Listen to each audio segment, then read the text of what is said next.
a gente falar sobre tomografia com contraste, certo? Eu não quis passar apenas o vídeo, sem vocês estarem olhando, porque o contraste é um negócio um pouco delicado, que a gente não pode deixar de conhecer nem de tirar as dúvidas, tá bom? Porque é um negócio que, às vezes, pode se tornar fatal de acordo com o que a gente for fazer, certo? Então, a gente tem aí, ó, tomografia computadorizadas e o tipo de contraste, né? Alguns meios de contraste que a gente vai utilizar e vamos falar sobre protocolos, que alguns alunos já me perguntaram. Então, a gente vai falar aí para conclusão da matéria. E a gente tem como meio de contraste, certo? Deixa eu ver se eu consigo diminuir um pouco mais a tela aqui. O histórico, certo?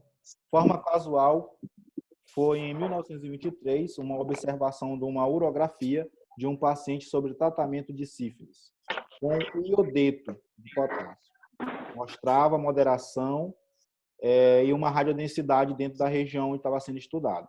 Já em 1930, esse rapazinho aí, ele lançou no mercado a primeira geração de contrastes iodados e orográficos, certo? Em 1960, a gente teve aí o desenvolvimento dos contrastes não iônicos, que tivemos a substituição do sal anterior por grupos covolantes e amida, ou glucomida, garantindo solubilidade em água, com baixa...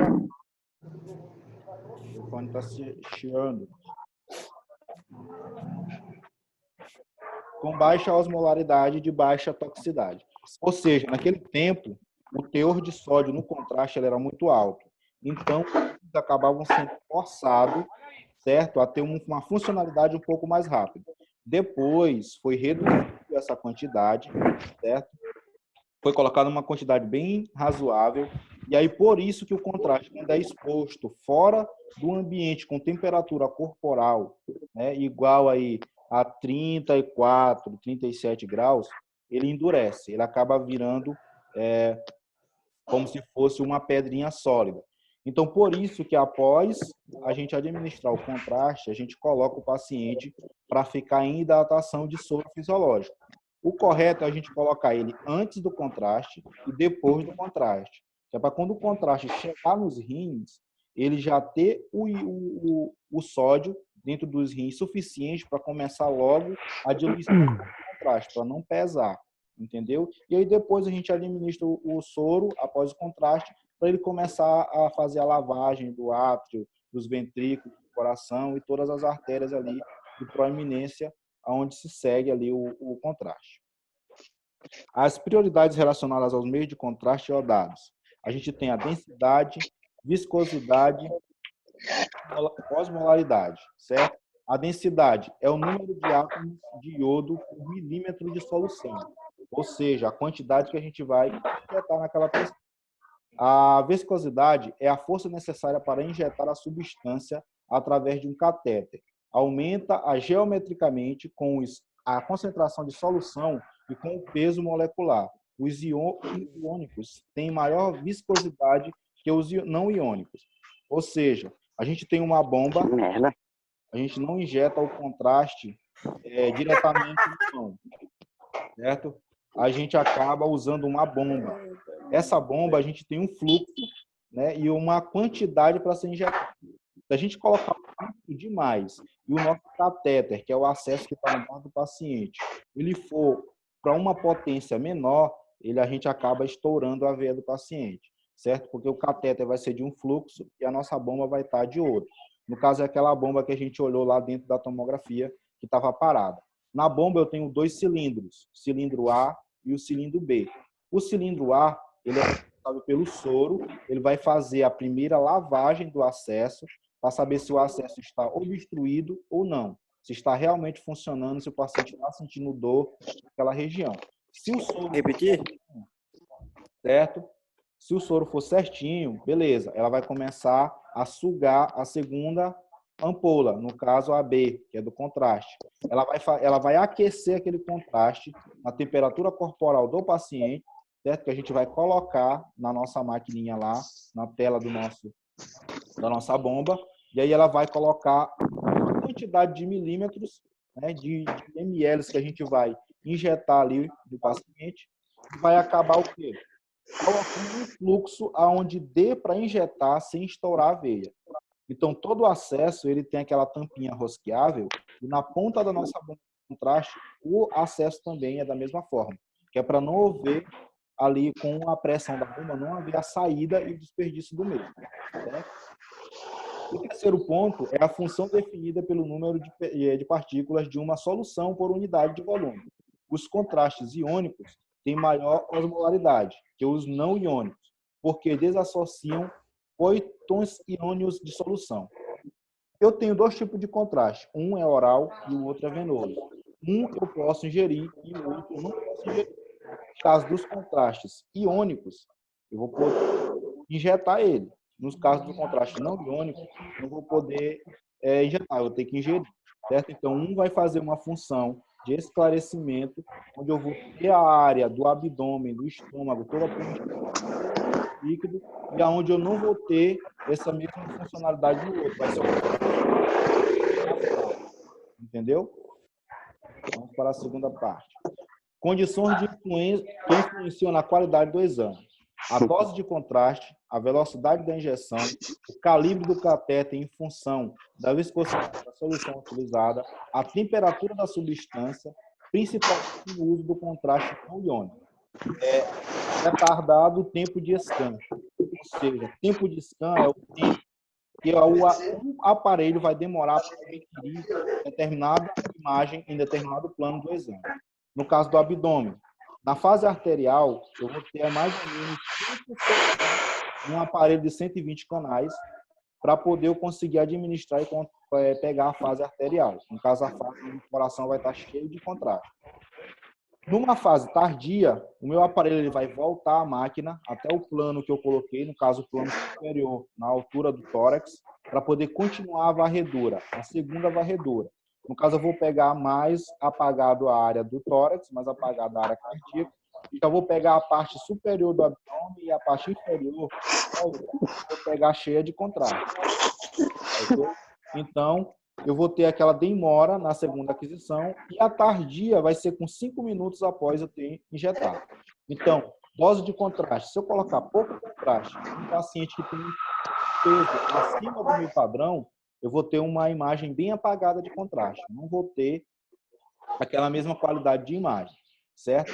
Velocidade da injeção. Se eu colocar um fluxo na minha bomba abaixo do normal, para poder adquirir aquele exame, a minha bomba vai injetar o contraste, ela vai se espalhar pelo corpo, mas eu não vou conseguir pegar todas as fases. Eu já vou pegar todo o contraste que eu injetei na bexiga do paciente. Aí não vai adiantar de nada. Eu não vou ter as 3 fases abdominais. A arterial, portal, eu vou ter somente a cardia. Certo? Então, velocidade da injeção é fundamental. Ah, mas eu não tenho bomba. Então, eu vou ter que fazer manualmente. Vou ter que fazer na mão. Então, para isso, eu tenho que ter um bom acesso, certo? Eu não vou estar injetando contraste em mão, em punho, em pulso. Eu vou ter que fazer na curva do braço ou então um periférico central aí, direto na jugular. Ou a famosa CVC. Aí sim eu vou conseguir pegar um fluxo bom, eu vou injetar rapidamente, o contraste vai macio e eu vou ter uma boa quantidade de contraste ali por minuto sendo injetado. E aí, se eu perder o acesso no momento que eu estiver injetando, posso parar o procedimento, cancelar ele e voltar com o paciente com 72 horas para poder eu conseguir administrar o exame de forma correta. Não vou forçar o paciente a dar 2 doses nele separado, porque é besteira. Na minha fase arterial, eu vou pegar o último contraste que eu injetei, mas aí quando chegar na bexiga, já vai ter o contraste que eu injetei de primeiro momento, já vai estar lá. Então, eu vou ter 2 fases dentro de um protocolo e não vai ficar legal para o médico, certo? Temperatura da substância. Eu tenho que estar com a temperatura desse contraste, certo? O não iônico em uma temperatura boa. Porque se eu tiver com ele com uma temperatura elevada, frio demais, eu vou ter o congelamento dele, eu vou ter um endurecimento do mesmo. Então, não vai ficar um exame bom, porque eu não vou ter como injetar aquele material já sólido, certo?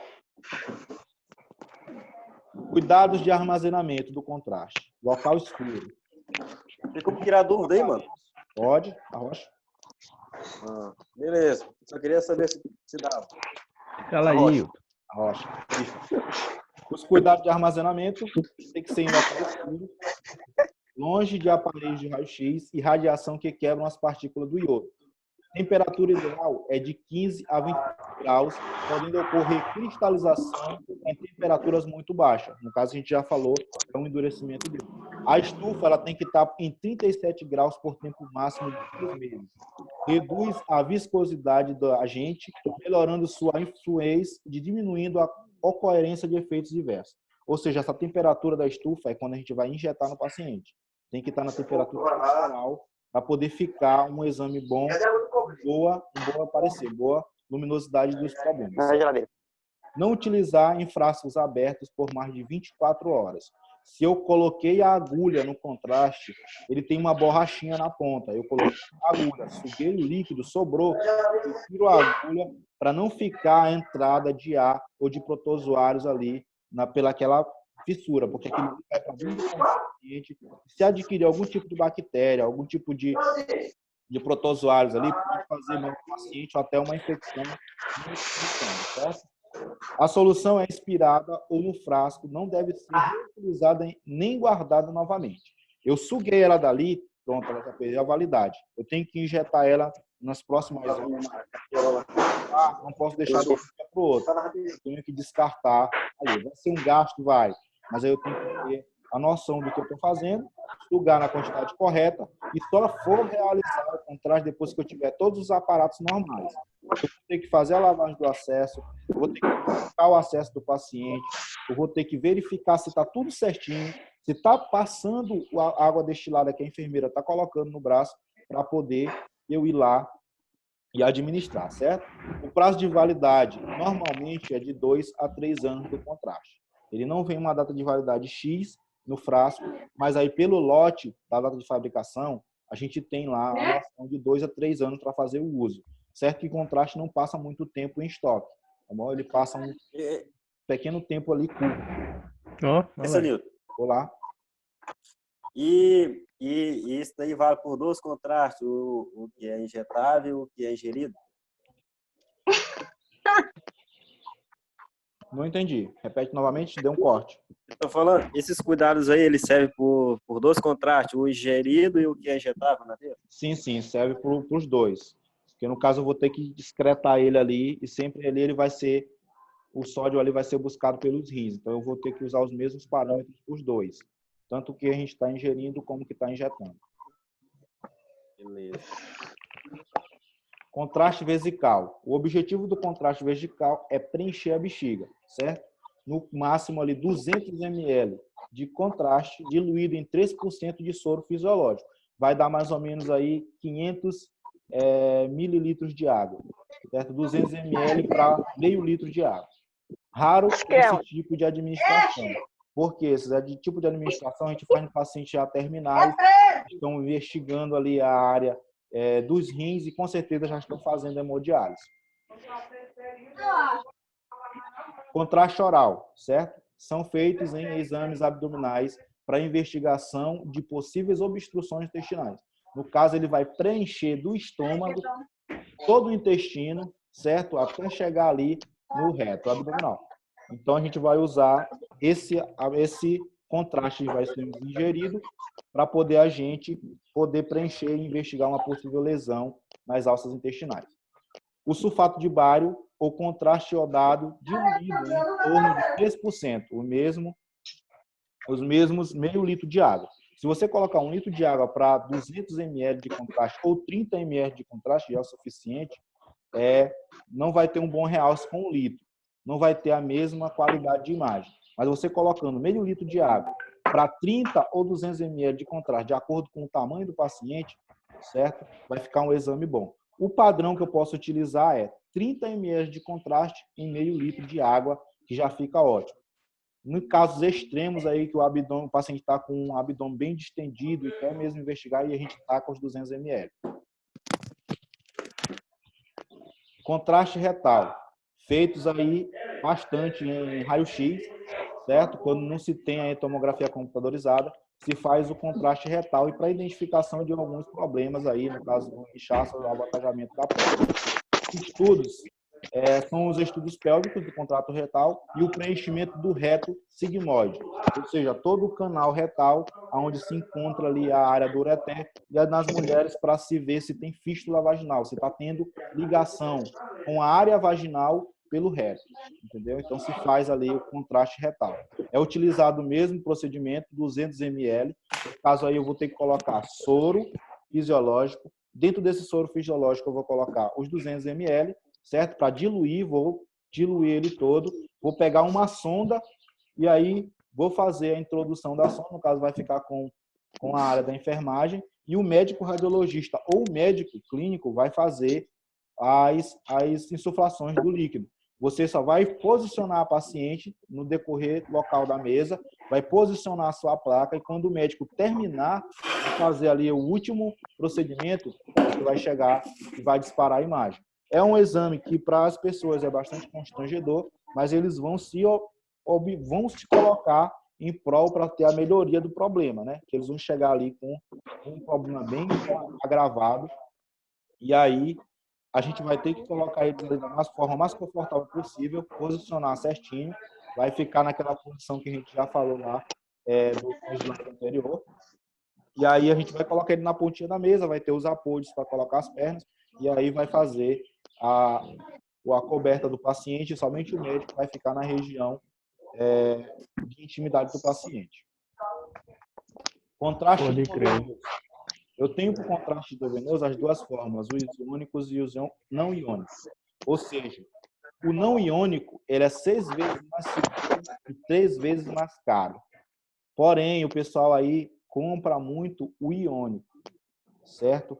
Tem uma quantidade muito alta, certo, de fórmula nesse contraste e faz, às vezes, 100% de mal ao paciente. Porque sempre o efeito colateral do medicamento.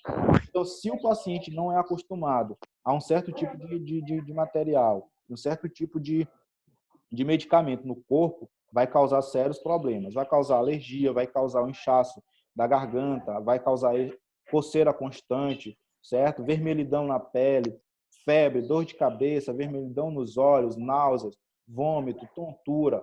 Então, vai ter uma série de problemas. Então, as empresas procuram comprar o não iônico. É 3 vezes mais caro, a gente não vai poder desperdiçar muito, a gente vai Não vou prestar. bastante, certo? Mas é um pouco mais seguro para o técnico, do que o paciente ter uma parada cardiorrespiratória, ter um aceleramento ali do coração, sem mais nem menos, né, de uma hora para outra, e aí ter um infarto ali na mesa, e aí a gente vai ter que se virar para reanimar o paciente. Lembrando, protocolo de atendimento da tomografia, o técnico não pode deixar o paciente sozinho na mesa de comando e chamar o médico. Não, ele tem que estar com outra pessoa, tem que pedir ajuda antes de começar o primeiro atendimento, né, que a gente já aprendeu como reanimar uma pessoa.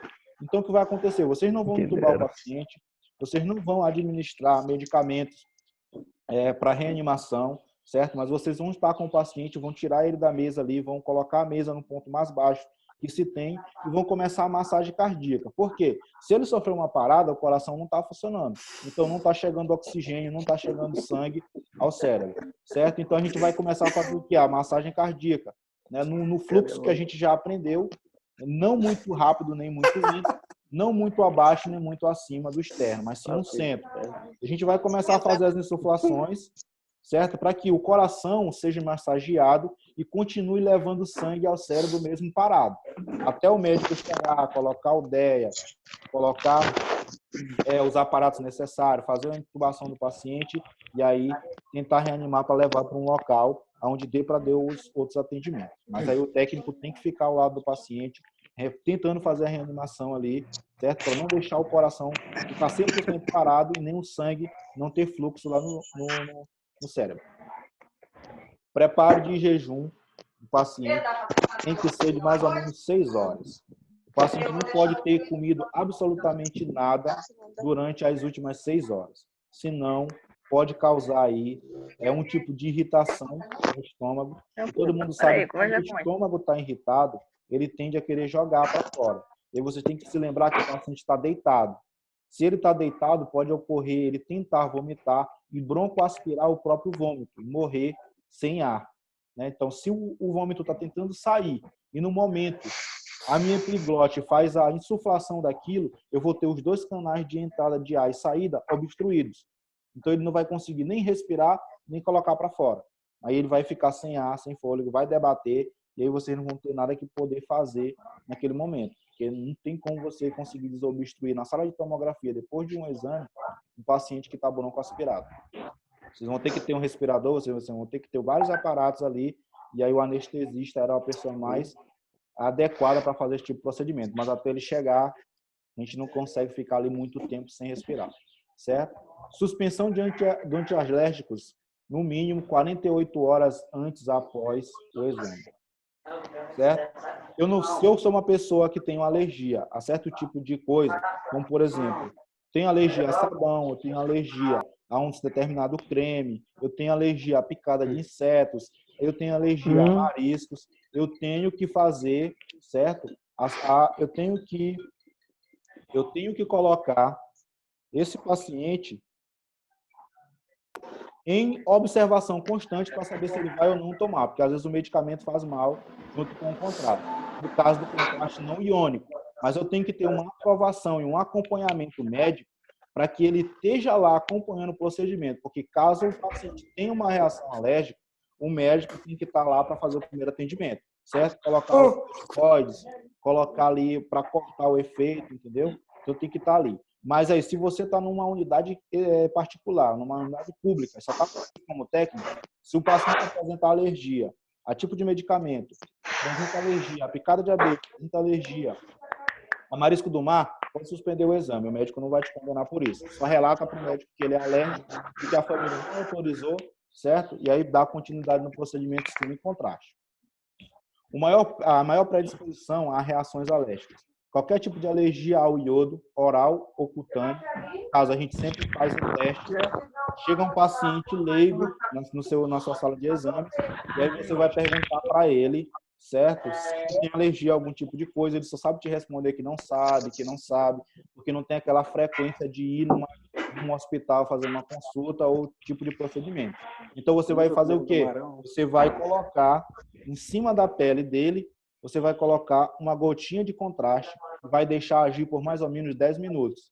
Se em 10 minutos essa gotinha de contraste não ficar vermelho na região, o paciente não apresentar coceira ou vermelhidão na pele, inchaço nos olhos ou coceira na garganta, você pode continuar o procedimento, mas pede para ele assinar o protocolo, tá bom? Se ele apresentar vermelhidão na região, coceira, está incomodando, né, ele está dizendo que está com o coração um pouco mais acelerado do que o normal, suspende o procedimento, pede para ele assinar e marca a região que não for autorizada. Certo? É um teste para ver se... Esse é Nilton. Oi. É um teste para ver se ele é alérgico ou não, é? Isso, é um teste que a gente vai fazer para saber se ele é alérgico ou não.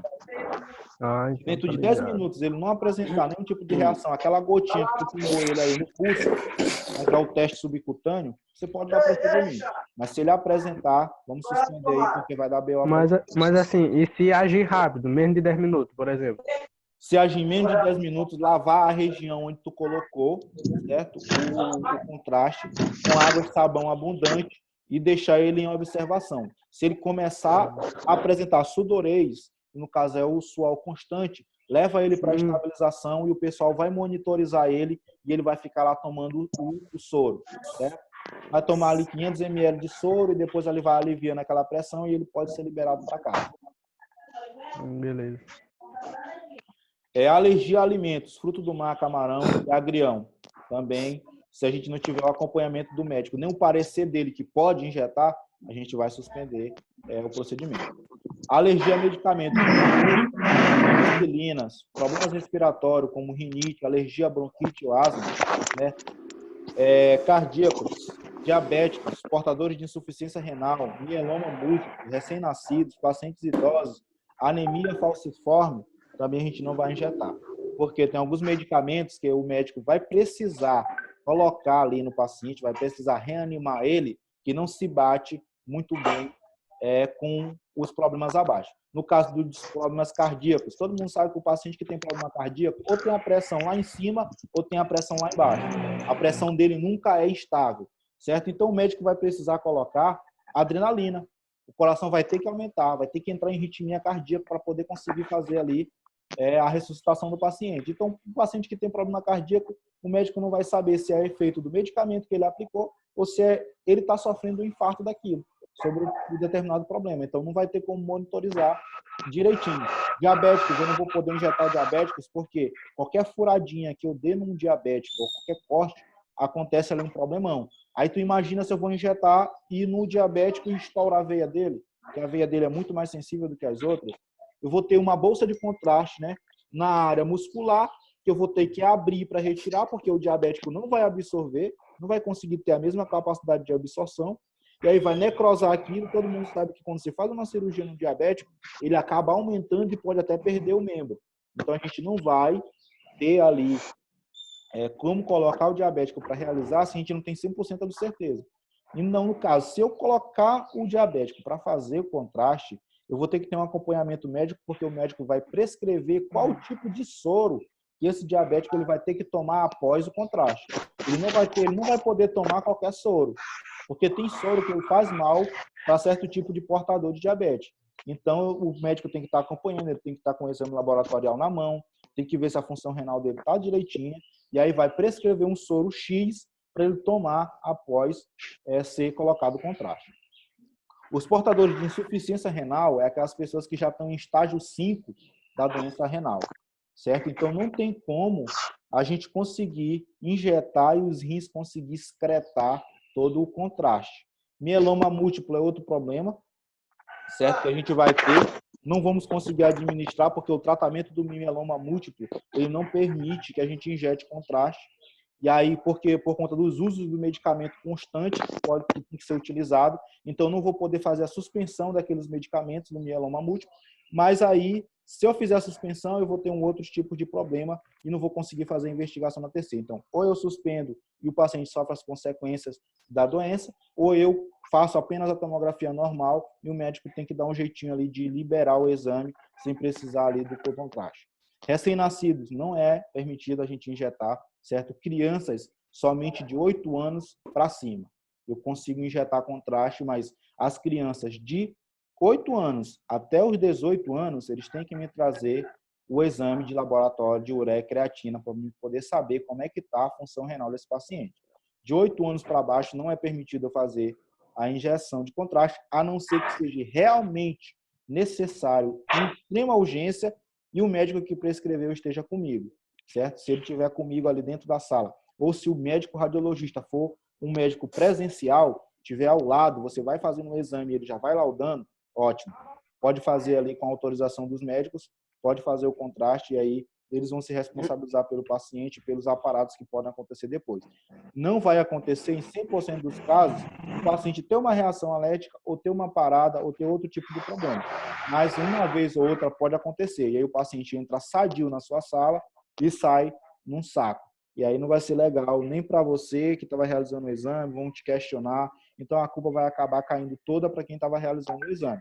Quem trouxe o paciente, quem solicitou, ele vai dizer que ele não estudou para injetar contraste. É a resposta que vocês vão ouvir. Olha, eu não estudei para injetar contraste. Quem está lá fazendo o exame tem que saber o que dá e o que não dá. Então, vocês vão ter que se respaldar de tudo, ter autorização de tudo, o consentimento de quem está pedindo, tudinho.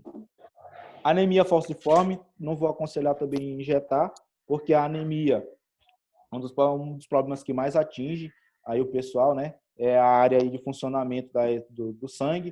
Então, a gente não vai misturar contraste com um problema anêmico, porque às vezes pode dar óbito, né? O coração fica sobrecarregado daquilo, não está com a funcionalidade 100%, e aí a gente pode levar a óbito, entupimento aí dos ventrículos, de uma artéria, e aí até causar um aneurisma cerebral, se a gente for parar para pensar e estudar os casos bem detalhados. Então, todo mundo sabe que a gente tem artérias e veias, e algumas delas são bem comprometidas, bem obstruídas. Então, um paciente que já tem uma doença, já não é muito casual ali de se resolver, acaba se tornando ali uma bola de neve. Médico, risco-benefício do contraste, certo? Quantidade de contraste. Peso do paciente, 2 ml por quilo, certo? É igual ali 38% de iodo. Região de estudo, velocidade do aparelho. Peso do paciente. A minha a minha área, ela me diz que eu tenho que injetar 2 ml por quilo. Só que 2 ml por quilo vai passar da minha quantidade que o Ministério da Saúde autoriza eu fazer o contraste. Olha só, vai ficar com 38 ml de contraste, eu injetando 2 ml por cada quilo do paciente. O padrão que a gente coloca e ensina todo mundo que chega para fazer contraste é 1 ml e meio, certo? 1 ml e meio de contraste para cada quilo do paciente. Então, um paciente de 60 quilos, eu fazendo 1 ml e meio, vai dar quanto, Marcelo? Nós que já debatemos o negócio. Ensina para os teus colegas a tese aí. Eu não entendi, tá cortando aqui pra porra. Ensina aquela nossa tese que a gente estudou sobre o ml de contraste. 1 ml e meio para cada quilo. Ensina eles aí como é que vai ficar a relação rápida e fácil para se fazer a soma. 1 ml por quilo. Isso. E meio, né? Isso, 1 ml. Por exemplo, tem um paciente de 30 quilos.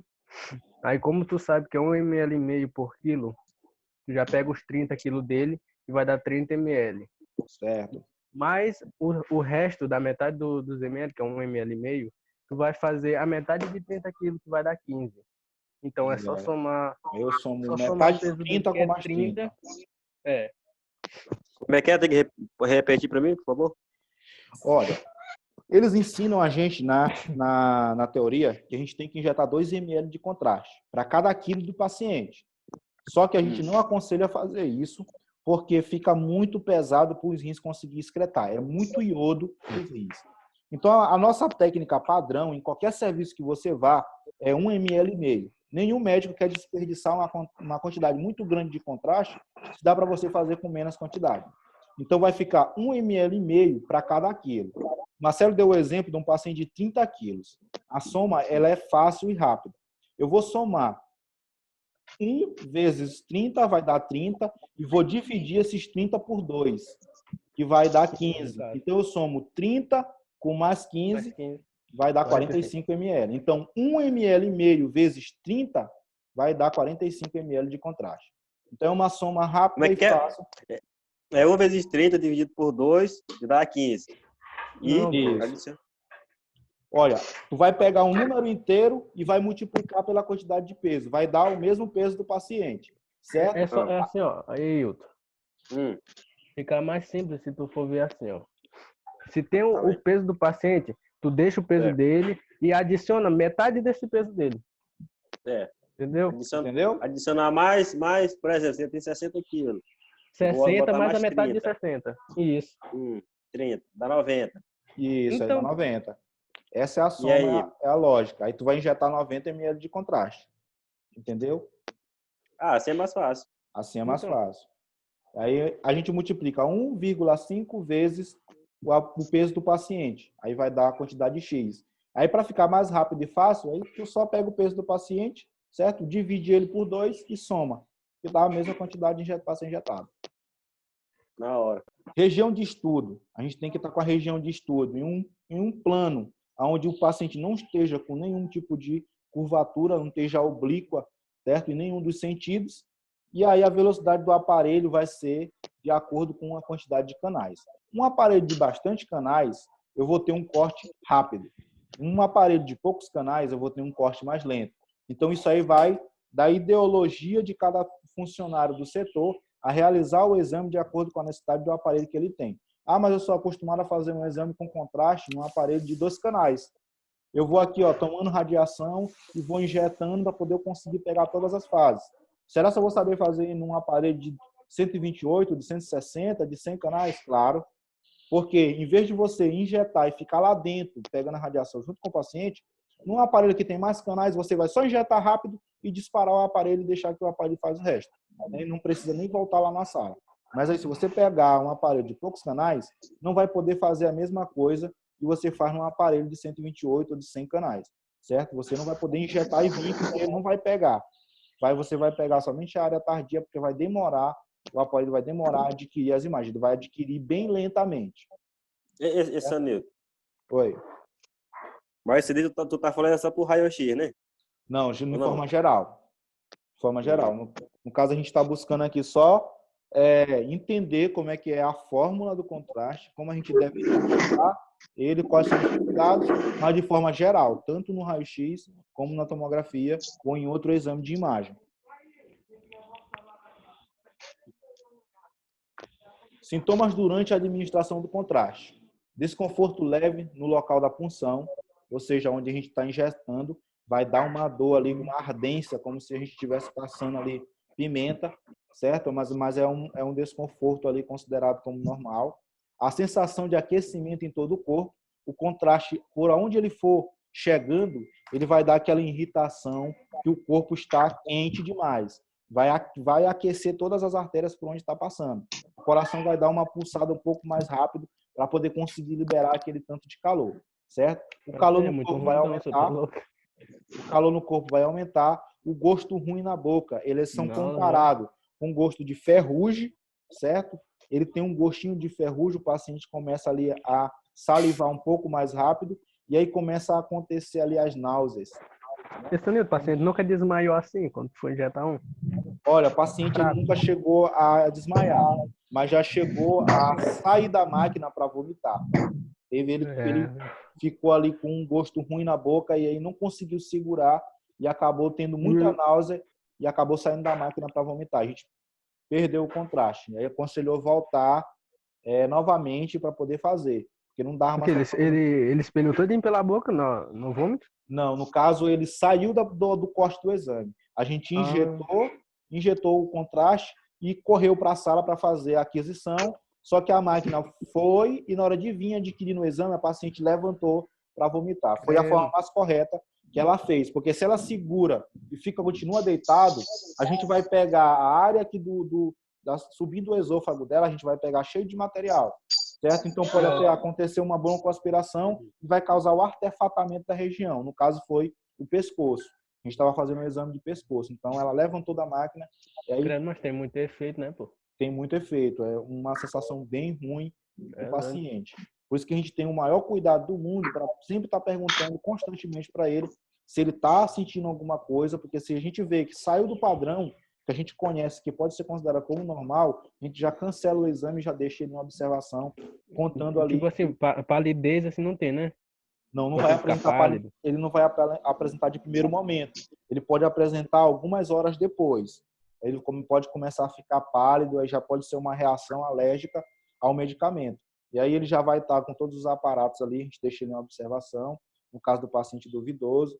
E a gente sempre aconselha os pacientes eletivos que não querem esperar, que querem logo evadir para casa, que ele sempre venha acompanhado e se ele sentir qualquer tipo de coisa, para ele procurar a unidade e amostrar a fichinha que ele fez o contraste. Certo? Para poder o médico ir logo direto no ponto e saber o que está acontecendo, para ele não perder tempo investigando o acontecimento, porque até ele descobrir que foi feito contraste, o paciente já pode ter ido a óbito. Reações adversas ao meio de contraste. Náuseas, calor, tosse, purido, uricárdia, rubor, oquidão, espirros, dor no peito, dores abdominais, palpitação, edema facial, parada cardíaca, perda de consciência. Isso é tudo que pode acontecer, senhor? Isso é tudo que pode acontecer. No caso, nosso amigo Rafael, toda vez que ele toca no contraste, que cai uma gotinha no braço ou na mão dele, ele tem esse edema facial. Acontece um inchaço dos olhos dele. Fica muito inchado mesmo. Então, por isso que a gente faz... Na verdade, a maioria das pessoas que têm alergia assim sempre incha alguma parte do rosto. Sempre incha alguma parte do rosto. Algumas pessoas apresentam urticária, fica coçando muito o corpo. Ele é alérgico. Ele é alérgico. Outros apresentam só espirros, ali, espirros constantes, entendeu? O mais agravante de todos é a parada cardíaca, que aí não tem para onde. Aí. Perda de consciência também é perigoso. A perda de consciência também pode ser perigosa, porque se romper um dos vasos aí, causar um aneurisma, pode perder a paciente aí. Pode entrar em coma induzido e até mesmo a morte. É muita coisa. Rubor, que diabo é rubor? Rubor é quando o paciente tem aquela sensação de inchaço, certo? Mas ele não está inchado. Mas o problema vem de dentro para fora. Quando ele começa a querer ali, a entender o que está acontecendo, já está com parada cardíaca. É como se fosse uma palpitação interna do coração. Cara, tem que ter muito cuidado. tu consegue sentir o coração batendo nas duas veias da frente do crânio. Elas ficam pulsando forte. Ah, essas... As duas artérias da frente do crânio, tu consegue ouvir o teu coração batendo, tu consegue ouvir ele pulsando. É doido. Reações leves são as cutâneas, certo? Sem necessidade de tratamento, náuseas, vômitos, calor, cefaleia discreta, tontura, ansiedade. São as consideradas normais, né? As consideradas normais. As tonturas, ansiedade, alteração do paladar, o purido, rubor, calafrios, tremores, sudorez, leve palidez, congestão nasal, estema, espirros, inchaço nos olhos e boca. As reações moderadas requer tratamento sem risco de vida. No caso, os vômitos intensos, edema facial, hipertensão, hipotensão, laringoespasmos, rigidez, dispneia, cefaleia intensa, dor no tórax e abdômen, urticária intensa, broncoespasmos, mudança na frequência cardíaca. Aí a gente tem que ter ali um cuidado médico para poder a gente não se descuidar. Já as reações graves é o tratamento de urgência. O paciente tem que ser encaminhado para a urgência logo de primeira mão, né? Corre risco de vida. A internação hospitalar é a inconsciência, convulsão, edema agudo de pulmão, arritmia com repercussão clínica, parada cardiorrespiratória, colapso vascular severo. No caso ali, sair rompendo tudo que é a artéria do crânio. Então acaba acontecendo ali um edema, né?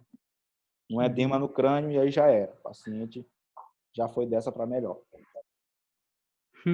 Estima-se que em algum tipo de reação diversa ocorre em 5 a 12% um contraste iônico de risco leve, que é o moderado. Apenas 3,1% dos pacientes que utilizam contraste não iônico apresentam algum tipo de reação adversa. Reações agudas, de 5 a 20 minutos após a administração do contraste.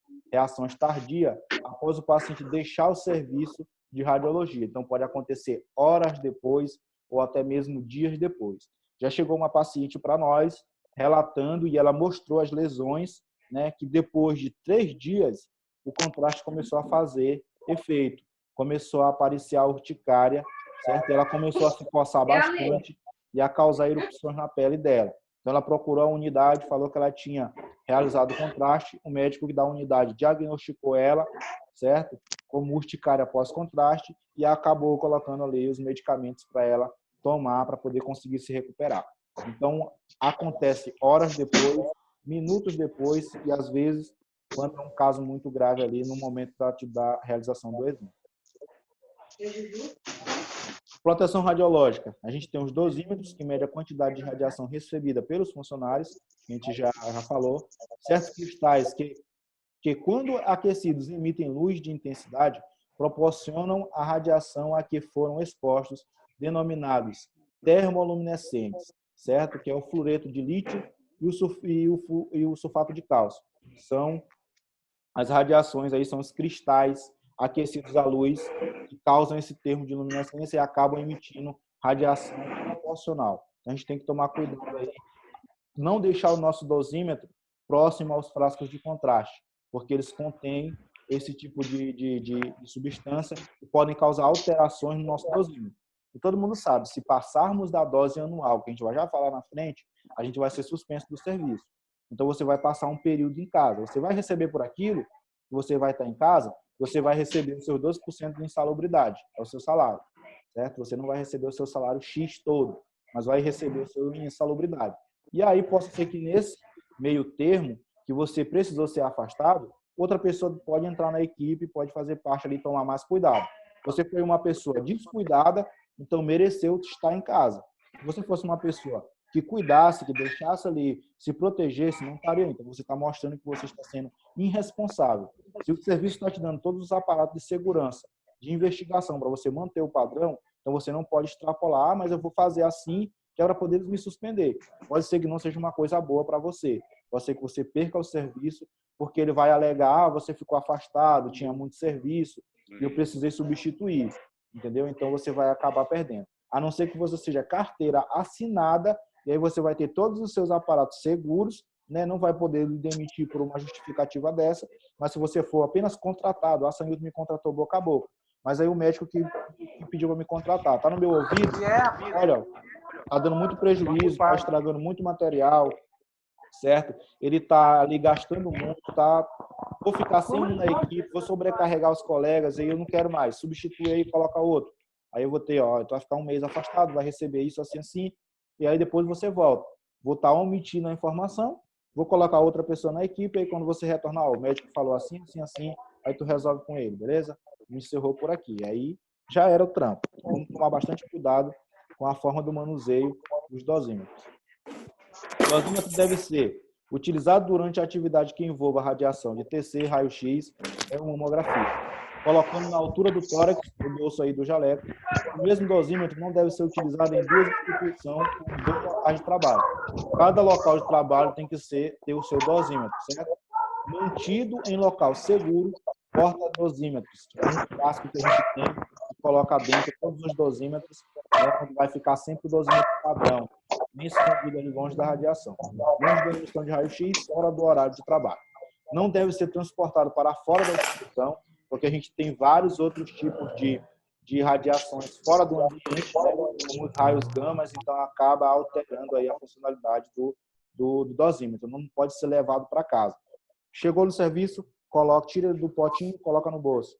Saiu do serviço, tira ele do bolso, coloca no pote, né? Não deve ser exposto à radiação solar. Altera aí.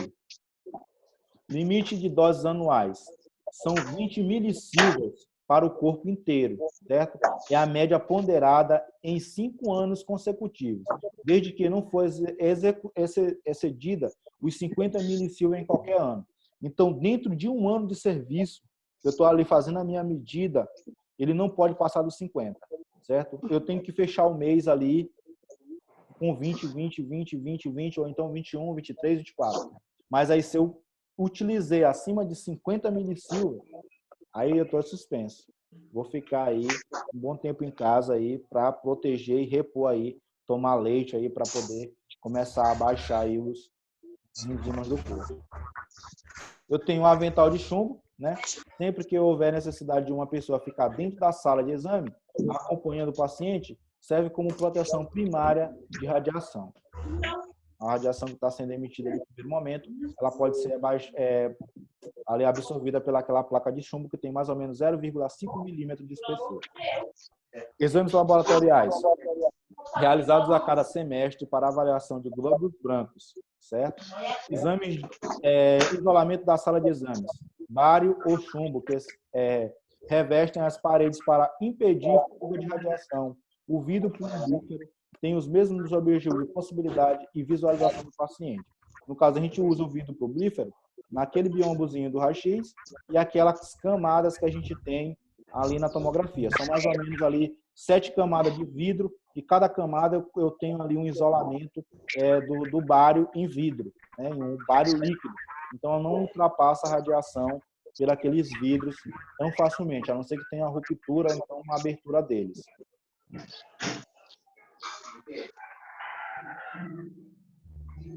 Esse aí foi o nosso último slide, falando aí sobre o contraste e a funcionalidade dele, certo? Se tiver alguma dúvida aí, vocês podem estar mandando. Credo, louco, eu já cheguei. E aí? Estou no final. E aí, qualquer dúvida vocês mandam para mim, eu vou estar disponibilizando o vídeo, tá bom? Para você estar revendo aí. Miséria. E vou jogar lá no grupo também o link e as fotos do slide. Beleza.